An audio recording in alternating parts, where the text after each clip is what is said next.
Early one morning, Gordon's fire would not light. "I don't know what's wrong," sighed the firelighter. "There must be gremlins about." "What are gremlins?" asked Percy. "I've heard that they're little green men who play tricks," replied Thomas.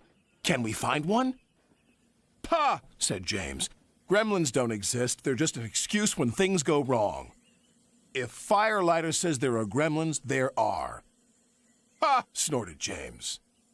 Sir Topham Hatt had heard everything. "Silence!" he said. "I am expecting a VIP, a very important person today. She has heard that all my engines are really useful. Please prove it."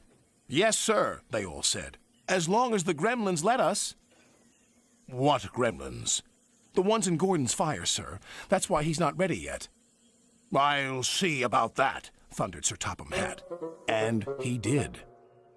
"Gordon, I expect you to be on your best behavior today. You are to pull the special coach for my special visitor. But no high speeds, please. She won't like that." Gordon was proud and pleased. He was waiting for his special coach when Percy puffed in with some freight cars. "What's the matter, Gordon? You're late." "Driver says there's gremlins in the turntable," replied Gordon. "They must be everywhere," squeaked Percy. At last the turntable was mended, and Gordon puffed away with the special coach. He was soon working hard to make up for lost time. After he arrived at the station, Sir Topham Hatt became concerned.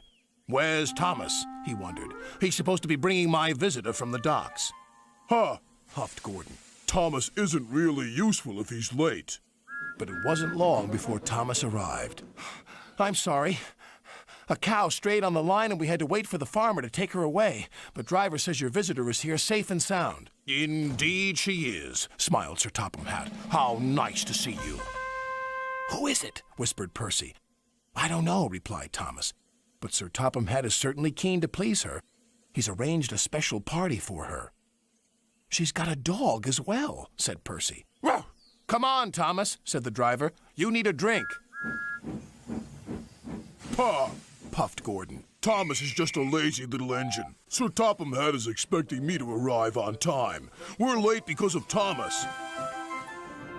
Gordon's driver decided to make up for lost time. Then there was trouble. "I think we better slow down. This is an old line and could make things uncomfortable for the VIP." And it did. She was taking a bath and the water was slopping all over the place. "Oh!" she cried.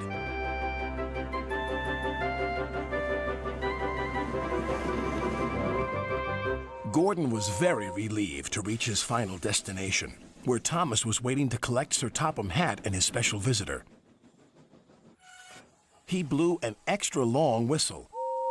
This frightened the visitor's dog so much that he fled from the station and ran into a field where a bull was grazing. The bull frightened the little dog even more. He ran back again, onto the platform and over the bridge. "Row! Row! Row!"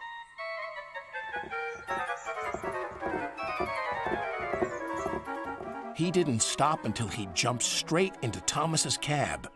"Row!"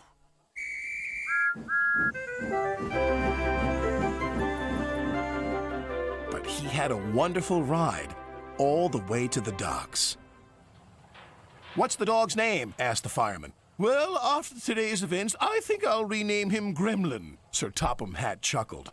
"In that case, I've met one at last. Ha ha!" "Excuse me, sir, but who is your very important visitor?" "Why, didn't I tell you? This lady is my mother, and she agrees with me. You are indeed really useful engines, and my mother, of course, is always right." Ha ha ha ha!